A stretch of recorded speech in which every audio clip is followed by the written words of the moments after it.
Hello, welcome back to Movies TV Mad. You can follow me on Twitter at Movies TV Mad. Smash the like button if you love me. Subscribe if you're new. Please have your say. A very warm welcome to Friday's edition of the DC Universe Daily. On today's show, we're going to take a look at the new posters from the Blue Beetle film. Very exciting. I'm going to give you a Superman Legacy casting update. Then we are going to talk about the controversial post-credit scene of the Flash movie. Specifically, we're going to talk about, and spoiler warning, drunk Aquaman, and how much I hate that moment. I had no idea they were actually going to do this, but we are going to discuss that as well. But first of all, here's something positive. Well, I hope it's positive for you. So they've released really exciting marketing for the Blue Beetle movie. Now, I'm very, very dubious about this film ever since, the Batman is a fascist thing. But look, I want to see it. I don't know nothing about this film. It's one of the few DC movies coming out this year I haven't seen a test screening for. So I'm in the dark as much as you. I really don't know what this film is. The whole Victoria called instead of Ted called thing is problematic. Hollywood doing what Hollywood do. I have no idea if Booster Gold is involved in this movie, but that is interesting because there is a Booster Gold HBO Max series or Max series in development. Some people are saying it is connected to this version of Blue Beetle. Will Booster Gold, in fact, be in this movie? Will Booster Gold be in a post-credit scene of this movie? If we do see Booster Gold in this movie, I'm assuming it will be in a post-credit scene. Booster Gold is one of my favourite DC characters. Booster Gold is a fun character. I think they did him really well in Smallville as well. And I think it's a shame we couldn't have just had a Booster Gold Blue Beetle team-up movie in a way, because that would have been more fun. But until we see this movie, I have no idea. But there is a Booster Gold show in development. Some people think it will be connected to this universe. But what if this movie flops? Would they still want to connect it to the brand new James Gunn universe? He hasn't said anything at this point, but claims he loves the movie. Well, he claims he loves the Flash movie as well. He is the co-CEO of DC Studios, so he is going to say it even if he doesn't mean it at the end of the day. Here's another poster. Hang on a minute. I don't want you seeing my porn. Right, and here's the other one. Hang on a minute. Here's the other one. Yes, now this is a really cool one as well. I actually prefer this poster. Now, there is a motion poster as well. And I must admit, even negative old me really, really liked the motion poster. It was really, really good. It's like one of these live motion posters, and it was really, really cool. I can't show it to you on here because I can't capture it on my crappy tablet, and if I go on Twitter, the thing's just going to freeze anyway. But check it out. Check the live motion poster for Blue Beetle. It's really, really good. So I love this marketing thus far. Unbeknownst to most people, marketing can't create a successful film. Every time a film fails, especially a DCEU film, everyone blames the marketing. Marketing isn't hypnosis. Marketing can't force people to see something they don't want to see. The problem that Blue Beetle has is that nobody outside of DC fandom has ever heard of him. That's the problem. And yeah, people are saying, well, what about Iron Man? And I've explained that situation. Robert Downey Jr. basically attracted the general audience to that first Iron Man film. Now, Zolo, I suppose, is kind of famous because of Cobra Kai, but he ain't Robert Downey Jr. famous even when, Robert was, more famous for, drugs and things like that. He did do a lot of big movies like Chaplin, like Air America. So Zolo isn't. in the level of Robert Downey Jr. and probably never will be. So you're asking a lot to get, good box office for this movie, but who knows? Funnier things have happened.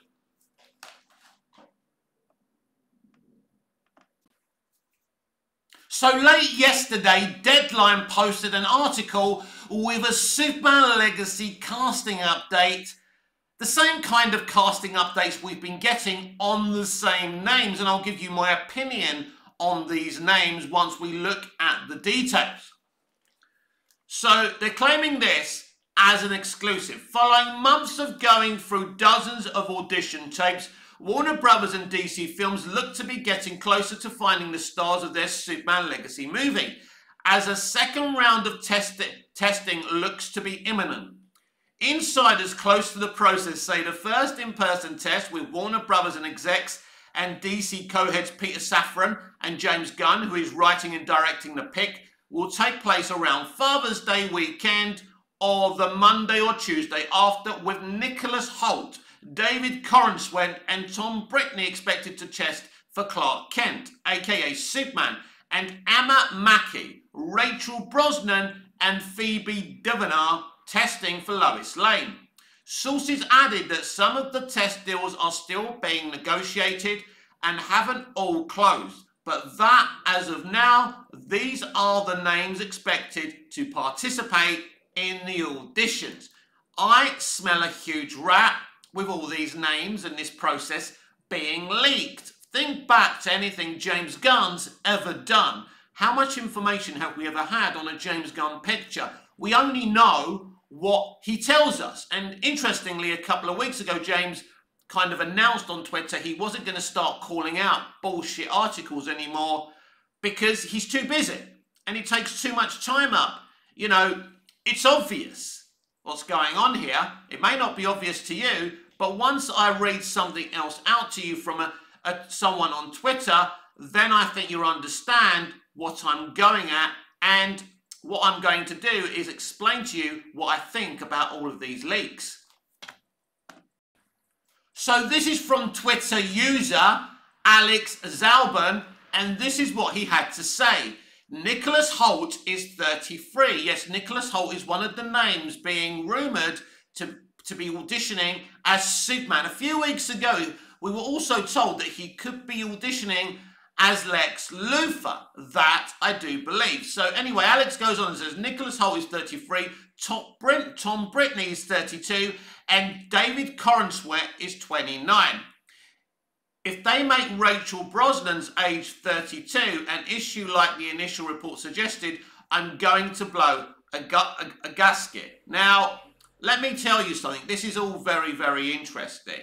Now, I don't really understand what Alex is. Is Alex getting at the people being too old? Or is he saying they shouldn't be making an issue of the age? Let's reread what he said. If they make Rachel Brosnan's age 32 an issue like the initial report suggested, I'm going to blow a gasket. Look, if you want to cast a 32-year-old Lois Lane, it ain't my problem. I don't care as long as the actor playing Lois does a really good job and she's well written. The age of Rachel or the other females isn't the big issue here, but the issue of Nicholas Hoult 33, Tom Brittney 32, and David Corenswet is 29. I'm assuming Alex is making a kind of a woke thing here where you shouldn't be attacking the women's ages and not the men's, right? I think that's what he was trying to say. But the reason I'm reading this post from Alex out to you is because they removed Henry Cavill as Superman because apparently he was too old at 40.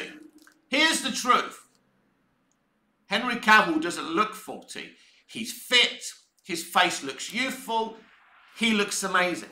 Now, if you want to give another reason for removing him, if you're a new CEO of a studio and you want to do your own thing and you want to cast your own Superman, I understand that. Even though the way Henry was treated, even James Gunn admittedly said this, he'd been treated badly. If you want to cast somebody new, that's on you. That's your choice. You're new. You want to do something fresh. I get that. But At the end of the day, the problem is when you start using somebody's age as a problem and you cast someone that's maybe 30.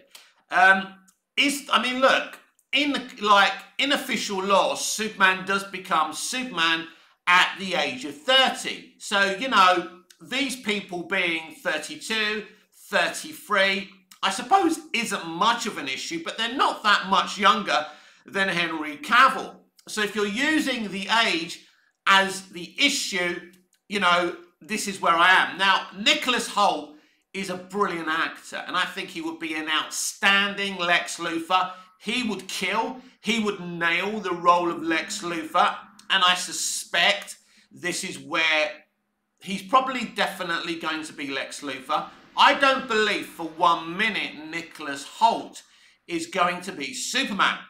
I wonder how he would look if he was ribbed and built up. Would he look right? I don't think a ribbed and overbuilt muscular Nicholas Hoult works. I don't think Nicholas Hoult works as Superman. But here's the thing. Nicholas Hoult would make a damn fine Clark Kent. Why? Because he's a bloody good actor. So I suppose you could understand what James is, you know, looking to do here. But Nicholas Hoult is a very famous actor, and we know famous people playing Superman is most probably not the best way to go. Now, my opinion on all of these leaks, I believe that all these leaks are false. That the audition process with these people is in fact not really happening. I believe that James Gunn is very different to how Zack Snyder ran the franchise, or how Johnsonberg ran the franchise, or how Hamada ran the franchise. All those people had a leakage problem. News was getting out everywhere during the Snyderverse, during the Johnsonbergverse, and during the Hamadaverse. And we even saw a Marvel movie called Civil War that literally was a rip-off of Batman vs Superman Dawn of Justice, give or take a few bright colours and a few more gags. They weren't like, their information was seeping out, right, just like a runny nose on a cold day. But that's not how James Gunn runs things. Basically, let's look at Shazam! Fury of the Gods. Nothing to do with James Gunn, but we knew the plot of that movie for ages. Same with the Flash movie. We've known the plot of this film for ages. Even if I hadn't seen the test screening, even if I didn't have a platform like this, I would have still known just by going on Twitter the whole movie. And these are the problems they've had. And as I say, this is not how James Gunn is going to run things. The only reason you know the authority may be involved with Superman Legacy is because James has announced an authority movie. And you're putting 2 and 2 together and getting 66, right? Order 66. But that's the thing. James Gunn has never had any leaks on his other movies, including James Gunn's The Suicide Squad and his streaming project Peacemaker. So I don't believe these leaks are exactly accurate. In fact, I think Gunn is leaking this shit out on purpose to send us down the wrong avenue, to distract us. I think he's looking at... Look, he could be looking at Nicholas Hoult as Superman. I find it hard to believe that Hoult can be a good Superman, but who knows, he's a bloody good actor. But as I've already said, as Clark Kent, he can really give us that Clark Gable, you know, that kind of, that suave Clark Kent, who may be a bit of a klutz as well. I don't know where they're going. But I can imagine him with the glasses and working in the Daily Planet. I think Nicholas would be amazing in that element. And I think he would be an even better Lex Luthor. I would love to see Nicholas Hoult involved with Superman Legacy in the new DC universe. And if that's the direction we're going in, people like Hoult are very important because it will excite people, because Nicholas Hoult has always been a great actor. So even though I've said I can't see Hoult as Superman, I would accept Hoult as Superman because, as I said, he's a bloody good actor. I don't expect David Corenswet to be the next Superman, or the other actors that have been mentioned, because Corin Sweat is someone who's been leaked and rumoured as Superman for the past 10 or 15 years, and he's never got the gig. Henry Cavill auditioned for Superman before and did get the gig, so maybe he will. But I just think because Corin Sweat's name has been used so many times on numerous other occasions, that's why they're throwing it in there, because they don't really know any true information. As far as we know, they could have already cast Superman and Lois without us knowing. So what about the names for Lois Lane? Well, let's go over them again. So we have Rachel Brosnahan, who's 32. Listen, as I say, the ages for Lois Lane are irrelevant to me, right? I don't care. I never cared that Amy was slightly older than your average Lois Lane. I didn't care that the Superman Returns Lois Lane everyone was calling her too young. I didn't have an issue with ages. Ages shouldn't really be our focus unless they do cast a 40-year-old Superman after removing Cavill for being 40 years old, or 39, or however old he is. I think we know that Cavill looks really good, and 40 isn't even fucking old. Unless you're 10 years old, 40 ain't fucking old. I'm 50 years old, so don't start calling 40 old, or you'll have me to answer to. All right, love. But, yeah, I like Rachel Brosnahan. I love the other actresses who have been mentioned, and I think they would be solid picks.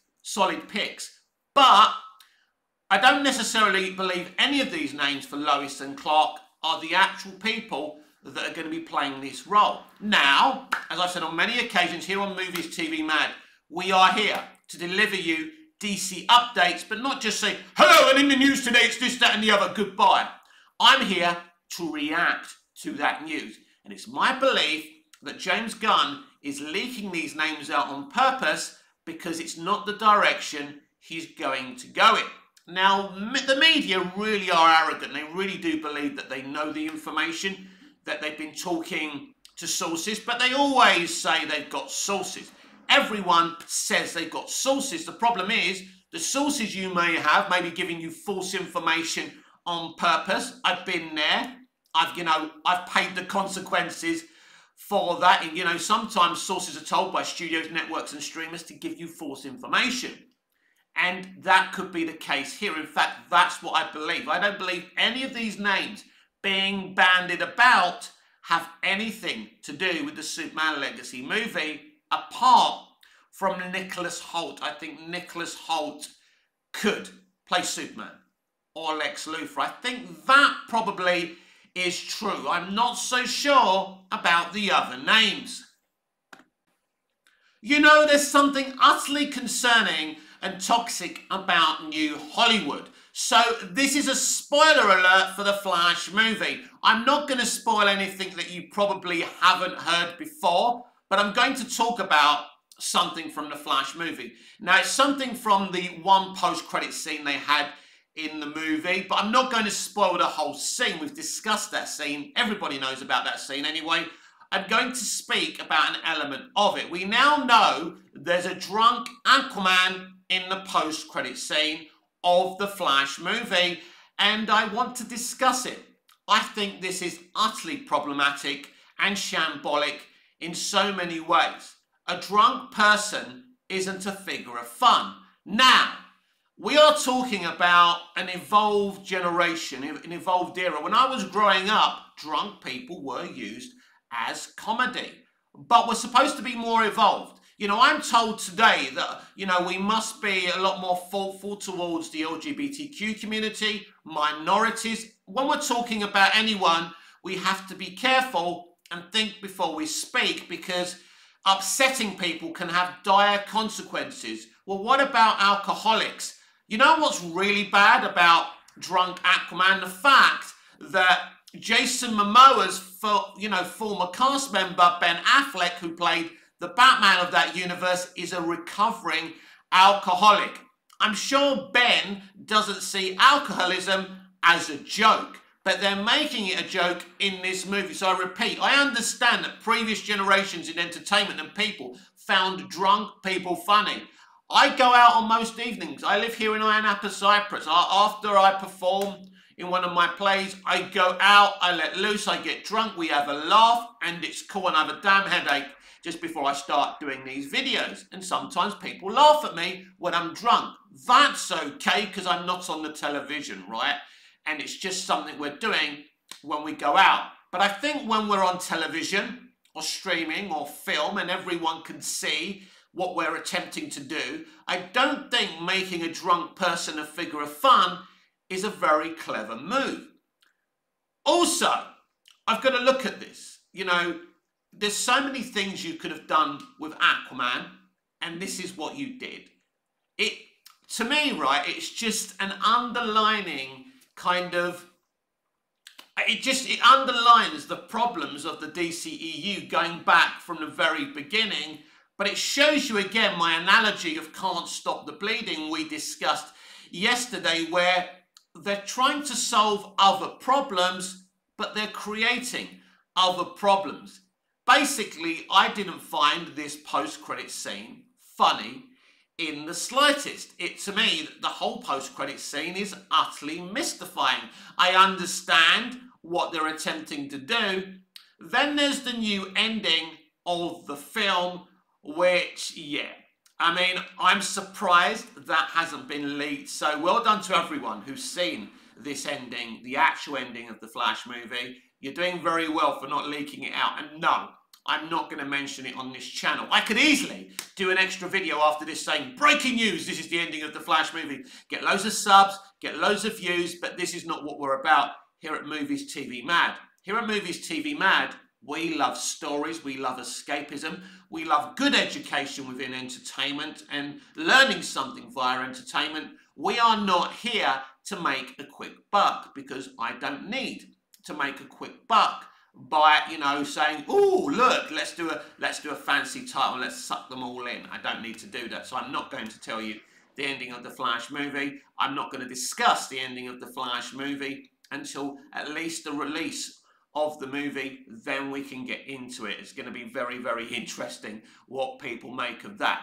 But yes, drunk Aquaman is utterly problematic. And for the people who say, well, Aquaman's always been a bit of a joke in the comics and in animation, what's the problem?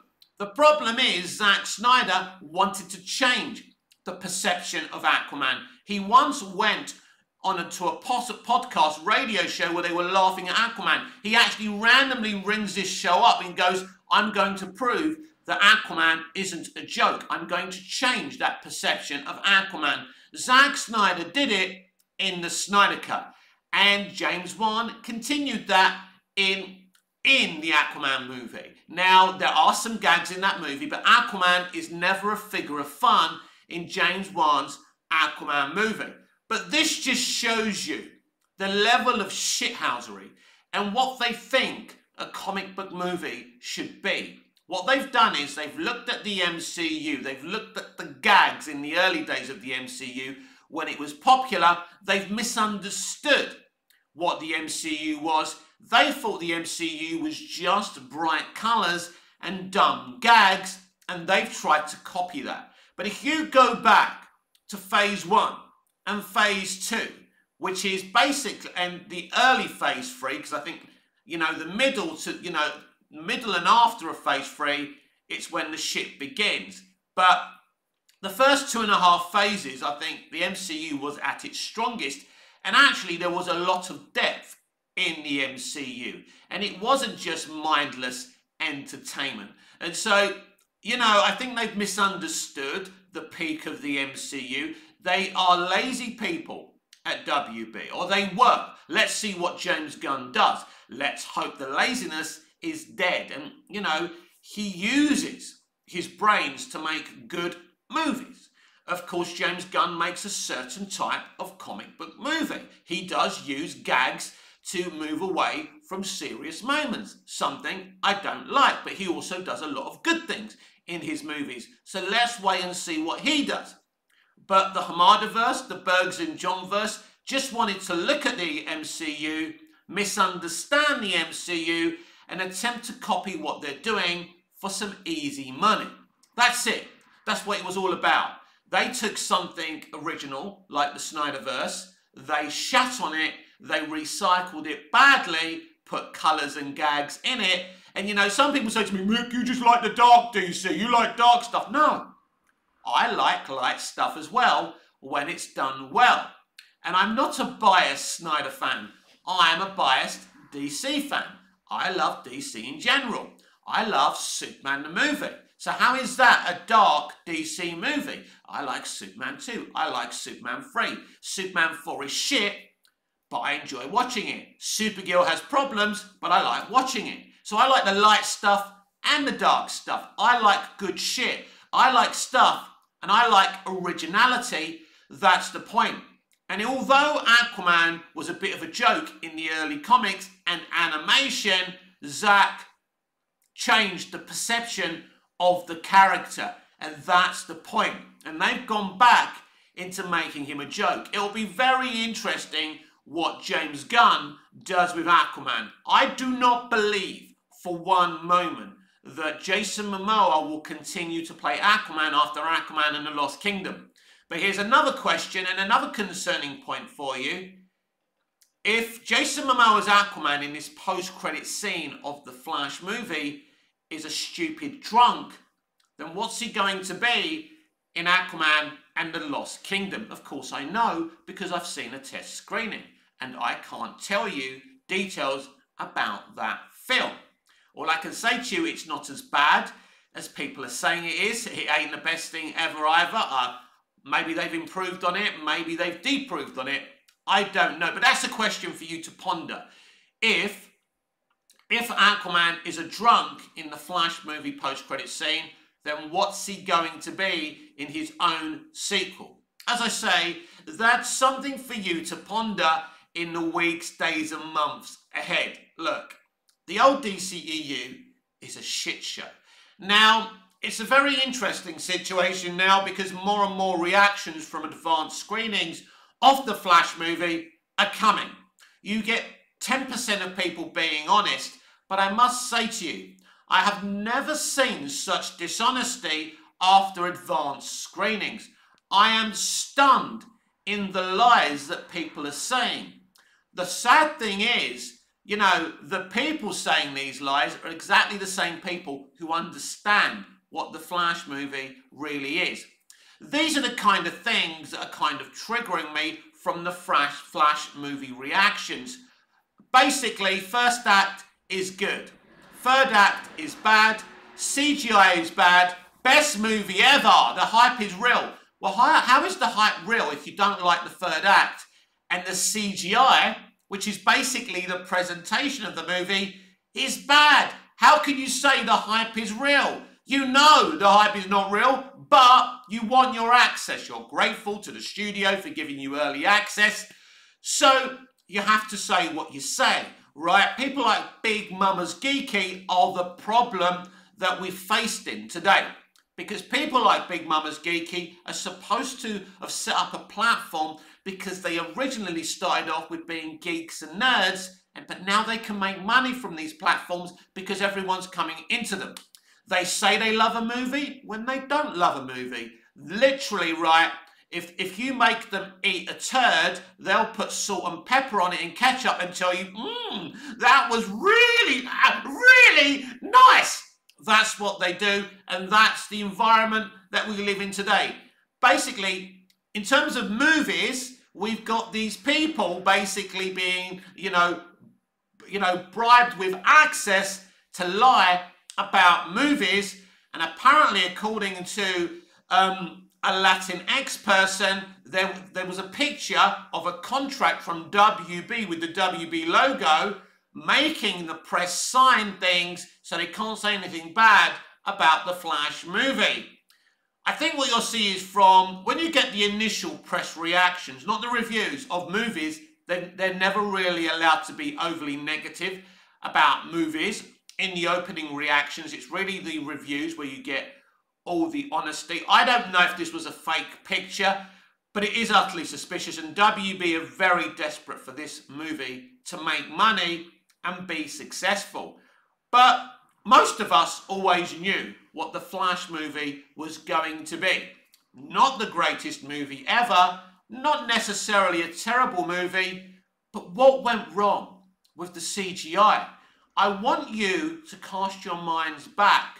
How long they've been making this movie? And I think they've been making this movie since 2019. That's 4 damn years, everyone, right?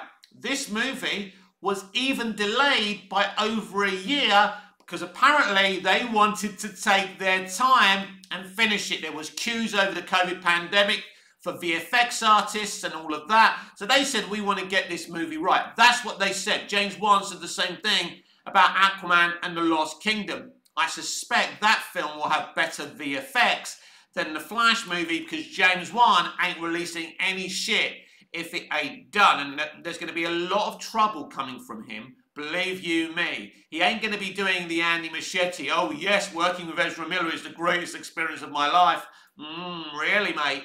But, yeah, James Wan is already coming out delivering some truth bombs. He's already said it's been difficult keeping up with the changes at DC with all the different leaderships. He's not happy about that. But, yes, why? How can the VFX of the Flash movie look so unfinished and so bad when they've had all these years, all this time? They even delayed the movie to perfect the VFX. How can your presentation be so bad? This is not on the VFX artists because there's not enough of them working on these movies. We've heard them speak about how they do it with the MCU, and it looks like the new age DCEU, which was trying to copy and pattern the MCU, were basically trying to dumb down the VFX budget. But the problem was they reduced the VFX budget in modern movies today, but they're still very ambitious with the type of VFX they want to do, but they've got one little VFX artist working on the actual thing and they're rushing them, so they can't perfect it. And that's the problem. They want cheap VFX budgets, but they want to be ambitious with their VFX. As a director, as an editor, as someone who says, right, this movie's ready to go, how do you look at the Flash movie, look at that VFX and say, yeah, this is great? This is the problem. This is the environment that New Hollywood is today. They have no pride in their work. This has been Friday's edition of the DC Universe Daily with me, Mick, your host with the most. Just ask your girlfriends and your wives. Please like, share, comment, subscribe. Hit the notification bell so you never miss this beautiful perfection. Smash the like button if you love me. Subscribe if you're new. Please have your say. Until I see you again, goodbye, au revoir, auf Wiedersehen.